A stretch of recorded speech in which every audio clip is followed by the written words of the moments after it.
Hello everyone, I'm Dan Pinchbeck, I'm the creative director of the Chinese Room, and this is the Dear Esther Developers Commentary. Hi, I'm Robert Briscoe, I'm the artist on Dear Esther. And I'm Jessica Curry, and I was the composer on the game. So what you're looking at today is a remake of a mod.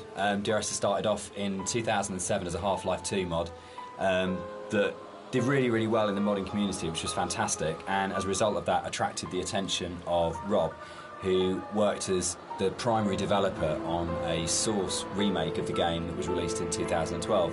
And this year is another remake where it's been updated for a cross-platform release, and we wanted to add in this developer's commentary just to give you a bit more of an insight into some of the ideas behind the game as it came together.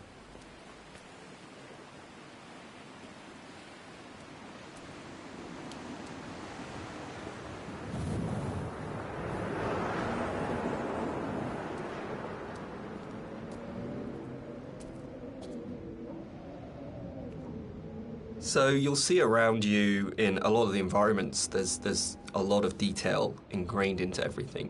One of the things that I wanted to do with Dear Esther is bring the visuals up to the same kind of level of detail that Dan and Jess had put into the other areas of the game. So all of the history and the kind of hidden pieces of story that are intertwined with the VOs and the music and stuff, I kind of wanted to bring some of that into the environments. So if you look around you, you'll see that there's a lot of interesting bits and pieces, a piece of paper with someone's name on it, a photograph, an ultrasound. All of these little bits and pieces are kind of layered in to just kind of bring another aspect of the story into the game. And also, they're actually randomized, so every time you play, you'll see something different lying around. And this is just to build on this idea that everybody has a unique experience and a unique interpretation of the story.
Part of the point about the whole game, I think, was this idea that rather than having a linear, straight-through version of the story, that we could have multiple story units for each place you were. And I was really interested in this idea of how you can open up that space that people can interpret. So I loved the idea that you could have two people that had played this game and then would have a conversation about it, and one of them would say, oh, what did you think about when this happened? And the other person would be like, well, that didn't happen for me. I had a completely different event happen or a completely different story happen.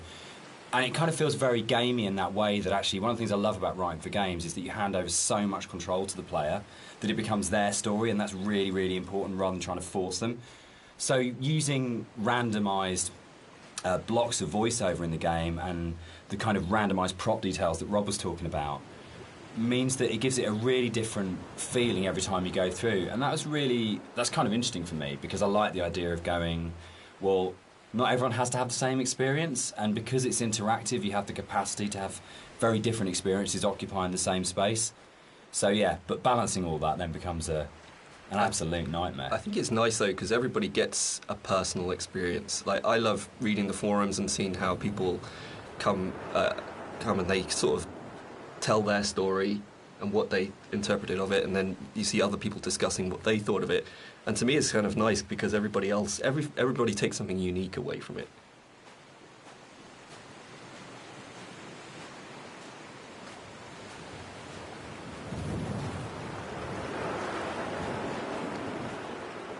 When I wrote the music for the mod of Dear Esther, there was absolutely no budget whatsoever for live players, so all the music was sampled.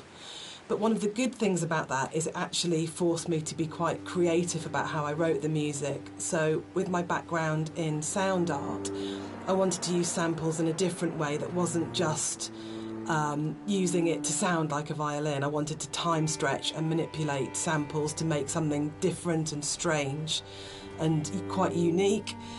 But then when we got the Indie Fund money, I had the amazing opportunity to re-record the music with live players.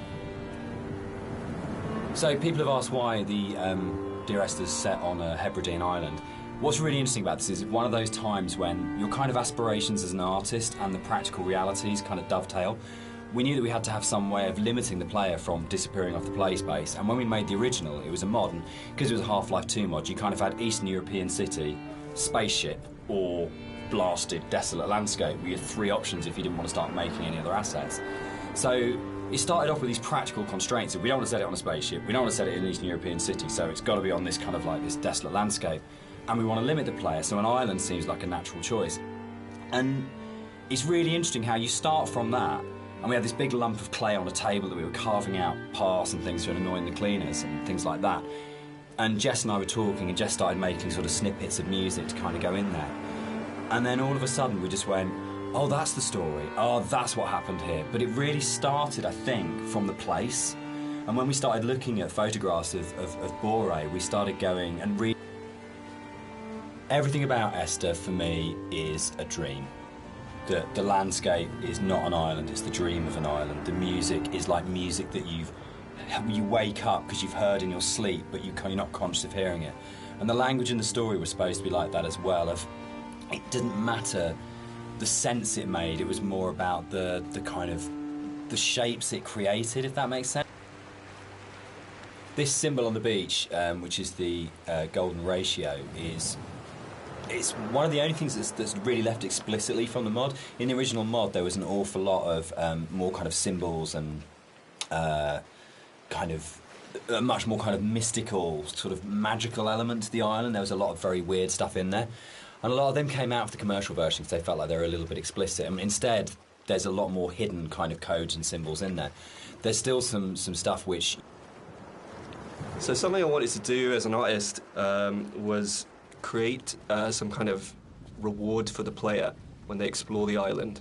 There are some areas of the game where it's a little bit more quieter, there's no music or there's no voiceovers. So I kind of wanted to create a bit of an incentive for people to explore.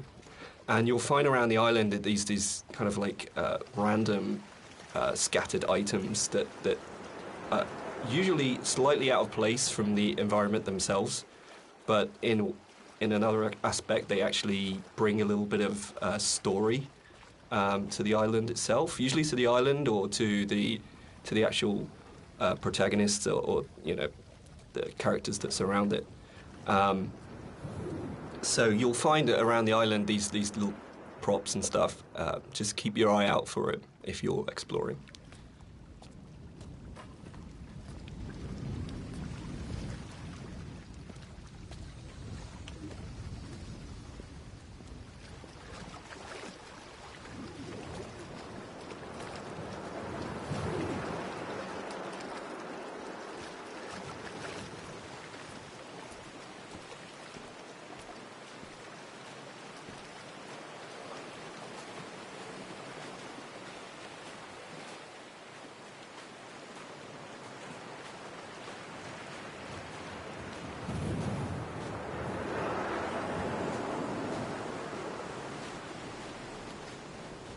This symbol on the beach, which is the golden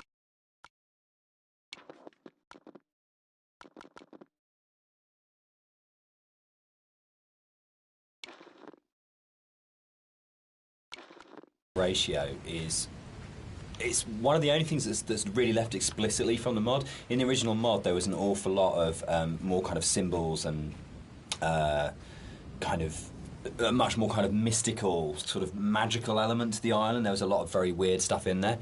And a lot of them came out of the commercial version because they felt like they were a little bit explicit. And instead, there's a lot more hidden kind of codes and symbols in there. There's still some stuff which you can only actually see or experience if you are not playing the game, if you're looking at it from editor. We had in the original mods things like trees planted to mirror the shape of the M5, or there's a whole bunch of things that are there to represent star clusters and all kinds of things like that. And we'll probably talk a bit more about kind of like hidden details and the secrets in the game as we go through. But that was really interesting for us in terms of the design of it, of going, you've got your kind of your conscious, explicit play experience, but games are always constantly manipulating your mood and your feelings and the decisions you're making. And so really trying to create a space that had all of these kind of subliminals in it was a really interesting thing that we wanted to do, both with the original. One of the things you're always trying to do as a composer is create memorable themes. And a slight confession is that probably the most memorable theme, which is Remember in Dear Esther, wasn't actually created for the game. Rob's looking shocked. So it was actually from a piece of choral music that I'd written years before, based on a Christina Rossetti poem called Remember. And one of the things I was talking about earlier was how I didn't have any budget. So I had this piece of choral music, and I thought, hang on, this is absolutely perfect for Esther, but I don't want to use all of it. So the only bit that you actually get in White Lines. Yeah. They actually did this. It was really cool. I found this historical document. They used to do this on Bore and the Hebrides. If the disease broke out, Really?